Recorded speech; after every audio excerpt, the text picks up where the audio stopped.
Roman legionaries marched 20 miles a day under 80 pounds of armor. Then they built fortresses. Then they fought. No squat rack, no coach, no cues about knee tracking or hip hinge. Just functional movement repeated daily, for life.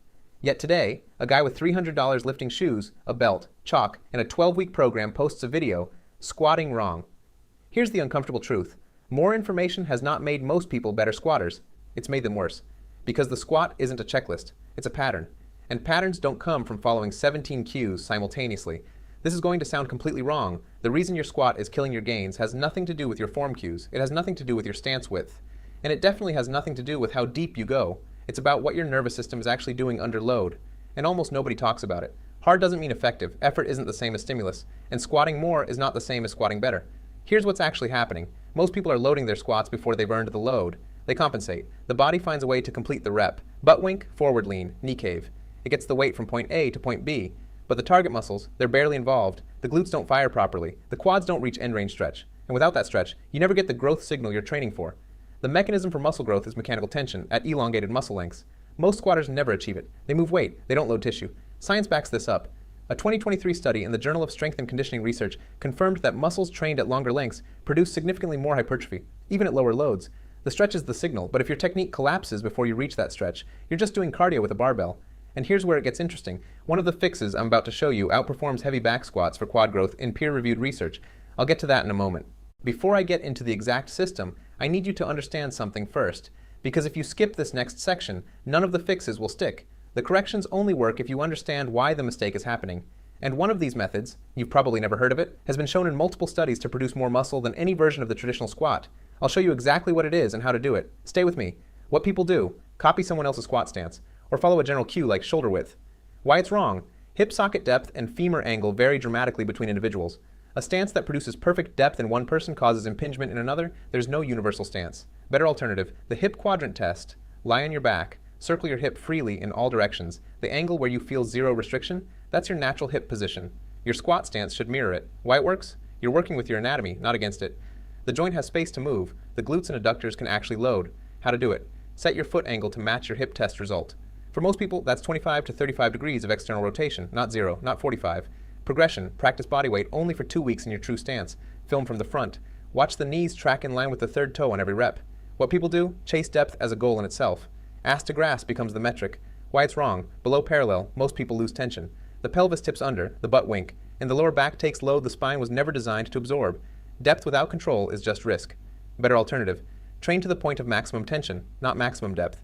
That point, where the quads are longest and still under load, is typically just below parallel for most people, not 6 inches below it. Why it works? You're maximizing time under mechanical tension at the target range. Hypertrophy happens there, not at the bottom of a collapsed rep. How to do it? Place a 1-inch plate under your heels if mobility limits you. Box squat to a target height that sits just below parallel. Own that position before going deeper. Progression. Add depth only when you can maintain a neutral spine and keep your heels loaded throughout. What people do? Lower the bar as fast as control allows, then drive up. Speed is rewarded. Slow is seen as weakness. Why it's wrong. The eccentric phase, the lowering, is where the primary growth stimulus occurs. Rushing through it eliminates most of the hypertrophic signal. You're skipping the most valuable part of the rep. Better alternative, 3-second eccentric minimum. Lower with intention. Control the range. Feel the quads and glutes stretch under load. Why it works. Slow eccentrics increase intramuscular tension, damage myofibrils, and trigger satellite cell recruitment, all primary drivers of muscle growth. The science on this is decades old and unambiguous. How to do it? Count 3 seconds on the way down. Pause at the bottom for 1 count. Drive up with control, not explosion. Reduce weight by 20 to 30% if needed. You'll feel why immediately.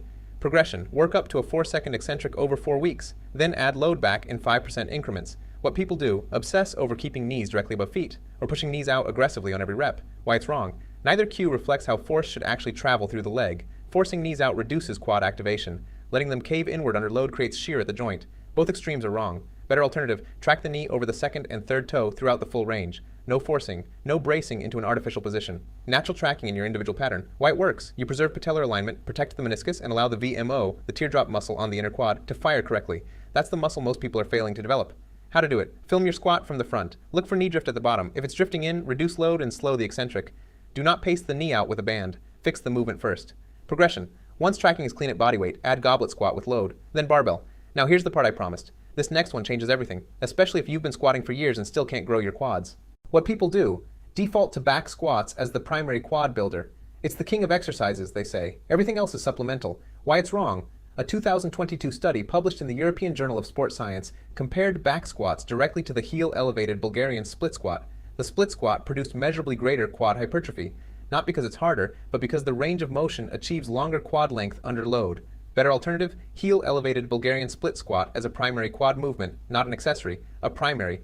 Why it works. With the rear foot elevated and the front heel raised, the quad, or especially the rectus femoris, is trained in its fully lengthened position under load. That's the exact stimulus the research says drives the most growth. How to do it. Rear foot on a bench, front foot elevated on a small plate or wedge. Lower slowly until the front quad is parallel. Keep the torso upright, drive through the heel. Progression, body weight for 10 reps each side. Add dumbbells. Transition to barbell when form is flawless. Work toward 3 sets of 8 to 10 at RPE 8. If this is already changing how you think about your training, subscribe. We put out science-backed content every week that most coaches won't tell you. No fluff, no bro science, just what actually works. Here's the full picture.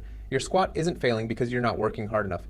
It's failing because most of the effort isn't reaching the tissue. The nervous system compensates. The joints absorb what the muscles should. And week after week, you load a broken pattern heavier. The movement is the mechanism. Fix the movement, and the gains follow. Here's your action plan starting this week. Step 1. Do the hip quadrant test. Find your true stance. Forget what you've been copying.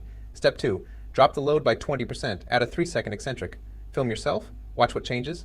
Step 3. Replace 1 back squat session per week with heel-elevated Bulgarian split squats. Run it for 6 weeks. Then tell me your quads look the same. Step 4. Stop chasing depth. Start chasing tension. The rep ends when control ends, not when your hip touches your ankle. Roman legionaries didn't have coaches. They had patterns they practiced until the patterns were automatic. That's the standard. Not heavier, not deeper, better.